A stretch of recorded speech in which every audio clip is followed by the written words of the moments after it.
có điều muốn nói, rằng tự nhiên anh nhớ em nhớ vòng tay. Hay là anh sang nhà em để ôm em cái nhờ nhìn em thôi rồi anh đi về ngay. Mình yêu nhau đã bao lâu giờ anh muốn nắm đôi bàn tay cùng em đi chơi khắp thế giới, tới những nơi ta xem ở phim. Nào em thích đi Hàn Quốc hay là sang Nhật Bản, cầm tay anh đi thật xa nơi này thôi.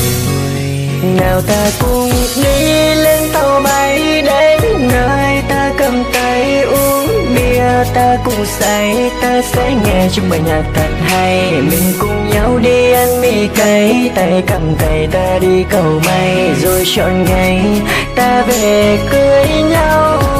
Dù mai sau em ra đi anh vẫn sẽ yêu em và baby, anh sẽ không để em mất đi. Cho dù chỉ là những chuyện lý ti sẽ không bao giờ đâu, cả cuộc đời chỉ luôn một câu rằng em ơi anh chỉ yêu em. Em ơi ra để anh vào đây, nếu anh làm sai không được giận lâu đây. Nếu ra ngoài kia ai nói tan thì em cứ đánh ngay vào chỗ ấy cho anh. Mai đây anh sẽ phải đi công tác xa, em yêu hay cứ nuôi con và ở nhà chờ anh về rồi anh mua quà em nha.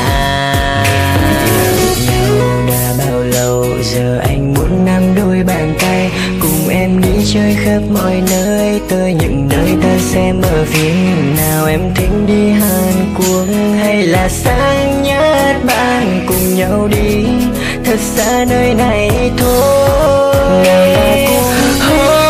Tàu bay đến nơi ta cầm tay uống bia, ta cùng say ta sẽ nghe chung bài nhạc thật hay. Mình cùng nhau đi ăn mì cay, tay cầm tay ta đi cầu may, rồi chọn ngày ta về cưới nhau. Dù mai sau em ra đi anh vẫn sẽ yêu em và baby, anh sẽ không để em mất đi. Cho dù chỉ là những chuyện lý ti sẽ không bao giờ đâu, cả cuộc đời chỉ luôn một câu rằng em ơi anh chỉ yêu em. Cầm tay anh và đi về một nơi xa, cầm tay anh và đến một nơi xa lạ.